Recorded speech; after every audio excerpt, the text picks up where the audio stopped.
Hey, what's going on?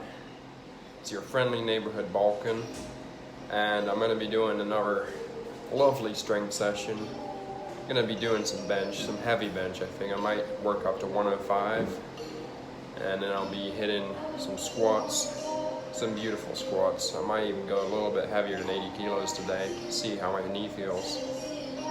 And then other than that, I might be hitting a deadlift, but I might do a sumo deadlift, who knows. I'll just feel it out today. And then I'll probably finish the session with some dumbbell clean and press. Might do a little lighter a little lighter weight, and do it for a minute, sort of strongman style event. Build up some conditioning because I definitely am a little bit out of shape. But that's what happens when you do a strength specific phase. But you want to keep some sort of level of, basic conditioning. I mean, you gotta walk around in life. If you're getting tired walking and, I'm not getting tired walking right now, but I'm just saying, if I kept this up for a little while, who knows, but anyway, let's get into this. So I wanted to talk about why you should close grip bench, or do bench with a little bit of a closer grip than doing your wide grip powerlifting style bench. I mean, if you're a powerlifter, by all means, arch your back by 20 inches and, have the widest grip possible and limit your range of motion to 2 inches. But if you're training for any sort of performance, you should probably put your hands a little closer together. I mean, other than just making it look aesthetically much better.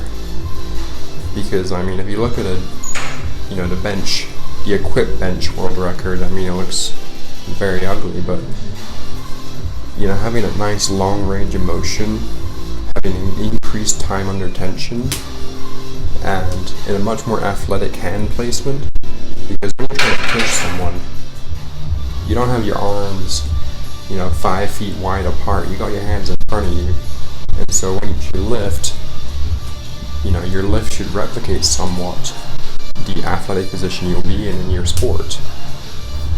And so that's what you should consider doing, a little bit of a closer grip bench, and not just copy what the powerlifters do, because powerlifting is a sport in its own respect. You should train in respect to your own sport, not train in respect to powerlifting. But that's just my 2 cents. And it definitely feels a lot more powerful when you get a bench with this closer grip. Feels really good and really dry. And also, I have a feeling it reduces the risk of a pec tear because you aren't having such a huge stretch in your pec. And a pec tear would pretty much destroy your training if you are training for any other sport than just powerlifting. And there I did a nice 110 bench, relatively easy. And I just wanted to get that off my chest. And now onto the rest of the training. So my squats and my knees have been feeling relatively good. They've been starting to get a little stronger. And I wanted to start improving the strength in my legs a little more, so I started to slowly up the weights on my squats here. So before I was only really going up to 80 kilos and I was only doing a couple reps. But now I'm starting to feel more confident in the squat. And the heel lift is definitely helping me feel more confident with making sure I don't injure my back in any way, because before my squats form wasn't as good as it could have been, and now my form I think is a lot better than it used to be. And I'm able to keep my chest up pretty well. And here's my 2 plates 100 kilo squats, and I did 2 sets of 3 here. And I felt that the form was good. I got a nice pause at the bottom. It was a bit of a grind in the last rep, but I definitely was able to do them without much pain at all. And I think as I continue to work on it, definitely do some warm-up sets with high reps, get my body used to such a motion, and having such a nice full range of motion on my knees is definitely helping them feel more strong and just making me more confident in using my knees. And yeah, I was really happy with my squats today. It felt very strong. And then I wanted to try out sumo deadlifts, because now I can sort of have 4 different deadlifts days, and not just without having to get too bored of just one deadlift style. So now I have my Jeffersons, my conventional, my Zercher, and now I got my sumo deadlift. And this is my first time doing sumos in a long while, and so I'm just sort of figuring out form here a bit.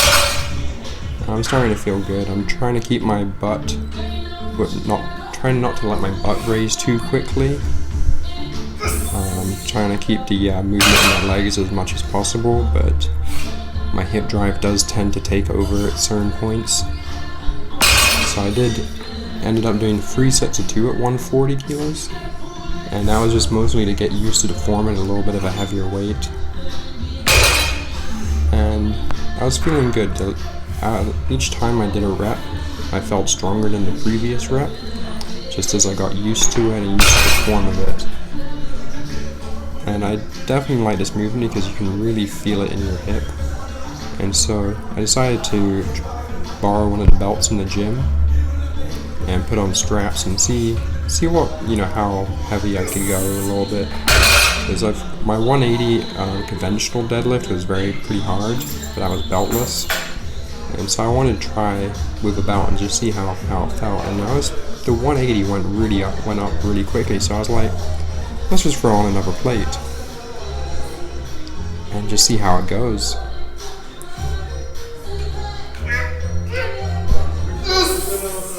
And that's a PI. That's a very good lift for me. I was very happy with that. And then I just did some little cardio. Again, I'm trying to do a unilateral movement each day, kind of build up the core a little bit, build up the obliques.